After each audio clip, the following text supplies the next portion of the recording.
The biggest blocker of your career promotion is how you manage your calendar.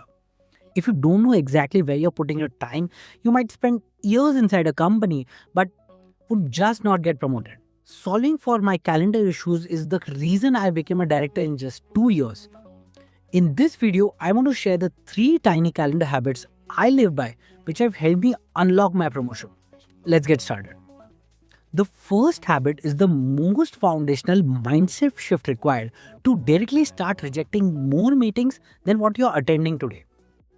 Now, as you start going higher up in your organization, you will start seeing that your manager and the director are actually not in the job of getting tasks done. They are in the job of selling ideas and delivering outcomes to the higher management. You would have heard about upward management. Now, you are not doing upward management right now. You get a task from your manager and you get it done. This work structure has a fundamental expectation problem between you and your manager. You're working in a task based model, but this is not the way your manager works with his manager. He's in the business of selling ideas and outcomes, and he's working like an in house agency. Now, the key insight for you is to move away from this task based model to an agency based model.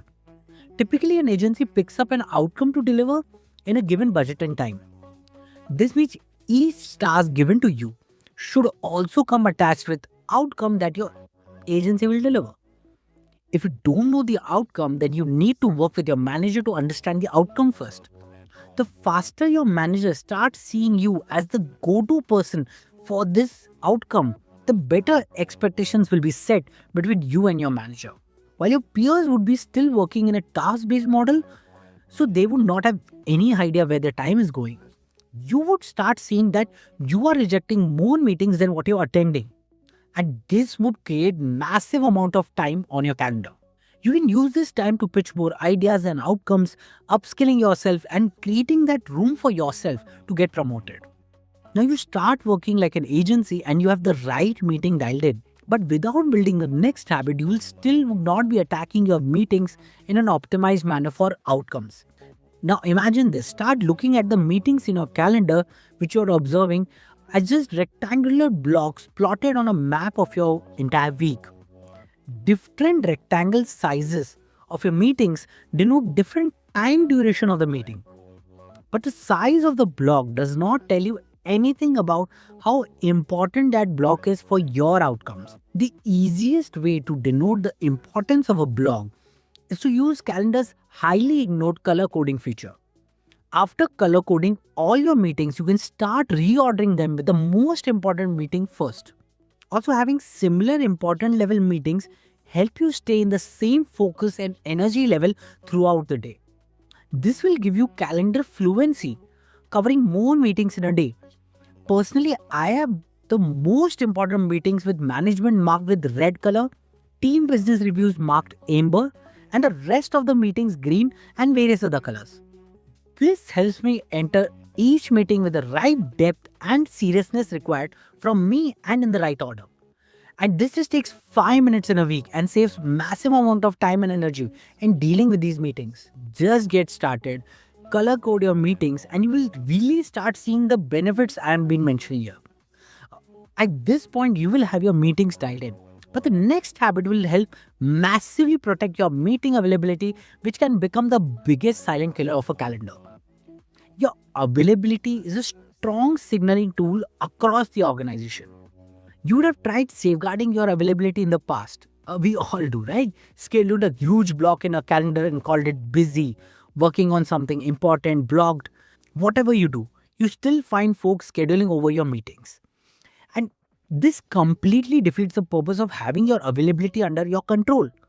And completely on the other hand, a huge empty calendar across the day signals that you're available to take meetings at any time of the day.